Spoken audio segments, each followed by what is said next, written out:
OB51 নতুন যে proxy সার্ভারটা আছে এই প্রক্সি সার্ভারটা কিন্তু তোমরা টেলিগ্রাম থেকে এখন আর ডাউনলোড করতে পারবে না। এটা ডাউনলোড করার জন্য কিন্তু তোমাদেরকে ওয়েবসাইট থেকে ডাউনলোড করতে হবে। আর তোমরা যারা এখন আমাদের ইউটিউব চ্যানেলে নতুন আছো সাবস্ক্রাইব করছো না কি করছো ইয়ার, তাড়াতাড়ি সাবস্ক্রাইবটা করে দিও আর ভিডিওতে এরকম করে একটা লাইক দিয়ে দিও। আর এই প্রক্সি সার্ভারের জন্য যে ওয়েবসাইটে যেতে হবে ওয়েবসাইটের লিংকটা কিন্তু আমার কমেন্ট বক্সেও দেওয়া থাকবে, এমনকি আমার টেলিগ্রাম চ্যানেলেও দেওয়া থাকবে। তোমরা যে কোনো এক জায়গা থেকে ডাউনলোড করতে পারবে। এটা কিন্তু আগের ভিডিও, আমি আগের ভিডিওতে তোমাদেরকে কমেন্ট বক্সে এই যে লিংক দিয়ে দেখিয়ে দিতেছি কিভাবে ডাউনলোড করবে, দেখতে পারতেছো। আমাদের নতুন ভিডিওতেও কিন্তু এরকম না, একটু অন্যভাবে লিংকটা দেওয়া থাকবে, তোমরা একটু বুঝে নিও। আর টেলিগ্রাম চ্যানেলে কিন্তু ঠিক এরকম একটা লিংক পেয়ে যাবে RDF প্রক্সি, দেখতে পারতেছো। আচ্ছা চলো তোমাদেরকে দেখিয়ে দেই তোমরা টেলিগ্রাম থেকে কিভাবে ডাউনলোড করবে। টেলিগ্রাম থেকে ডাউনলোড করা আর কমেন্ট বক্সের লিংক থেকে ডাউনলোড করা কিন্তু একই বিষয়। টেলিগ্রাম থেকে লিংকে আসতে হলে শুধু লিংকের উপরে ট্যাপ করে ধরে রেখে তারপর ওপেনিং এ ক্লিক করবা। আর কমেন্ট বক্স থেকে লিংকে আসতে হলে তোমরা শুধু লিংকের উপরে একটা ক্লিক করে দিবা, তাহলেই কিন্তু তোমাদেরকে ওয়েবসাইটে নিয়ে যাবে। এখানে একটু লোডিং শোডিং হওয়ার পর তোমাদের সামনে কিন্তু ঠিক এরকম একটা ওয়েবসাইট আসবে। ওয়েবসাইটের ভিতরে এখন তোমরা কিছুক্ষণ একটু ওয়েট করবে। আর এই ভিডিওটা কিন্তু শুধু তাদের জন্য যারা ডাউনলোড করতে পারো না, মানে ওয়েবসাইট থেকে যারা নতুন একদমই ডাউনলোড করতে পারো না তাদের জন্য। দেখো তোমাদের সামনে যদি এখন এরকম ইন্টারফেস আসে তাহলে নিচে যে মাঝখানে একটা ক্রস চিহ্ন দেখতে পাচ্ছ এটার উপরে একটা ক্লিক করে দিবে। এখন এখানে ট্যাপ টু স্ক্রল ডাউনের উপরে ক্লিক করলেই কিন্তু তোমাদেরকে একদম নিচে নিয়ে চলে যাবে। তোমরা এই ট্যাপ টু স্ক্রল ডাউনের উপরে একটা এখন ক্লিক করে দিবে। ভিডিওতে তোমরা একটু ভালো করে লক্ষ্য করো, আমি যে সব জায়গায় ক্লিক করতেছি প্রতিটি জায়গায় কিন্তু মার্ক করে করে দেখিয়ে দিতেছি তোমাদের বোঝার সুবিধার্থে, তাই ভালো করে কিন্তু একটু লক্ষ্য করো।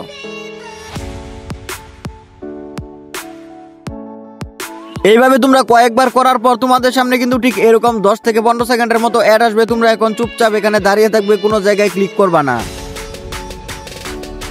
10 সেকেন্ড পর কিন্তু অটোমেটিক স্ক্রিনের উপর থেকে এই লেখাটা সরে যাবে। আর আমি কিন্তু এখানে ভিডিওটা একটু ফাস্ট করে দিয়েছি যাতে বেশি সময় নষ্ট না হয়। দেখো 10 সেকেন্ড পর কিন্তু তোমাদের সামনে ঠিক এরকম ইন্টারফেস আসবে। এরকম আসলে তোমরা এখন এখানে ডাবল ক্লিক যে বলছে এখানে একটা ক্লিক করে দিবে। ওখানে ক্লিক করার পর তোমাদেরকে কিন্তু একদম নিচে নিয়ে চলে আসবে। এখন এখানে দেখতে পাচ্ছ প্লিজ ওয়েট, মানে এখানে তোমরা কিছুক্ষণ অপেক্ষা করবা। কিছুক্ষণ পর তোমরা দেখতে পারবা প্লিজ ওয়েটের জায়গাতে এরকম একটা বাটন আসছে ডুয়াল ট্যাপ, এখানে একটা ক্লিক করে দিবা। ক্লিক করার পর কিন্তু তোমাদের সামনে আরেকটা 20 সেকেন্ডের অ্যাড আসবে।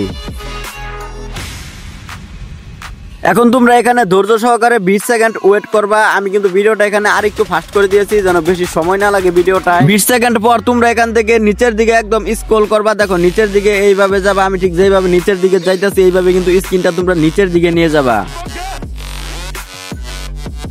এখন এখানে একদম নিচের দিকে তোমরা দেখতে পারবা যে গেট লিংক, এই লিংকের উপরে একটা ক্লিক করে দিবা। ক্লিক করার পর তোমাদের সামনে এখানে কিছুক্ষণ প্রসেসিং হবে।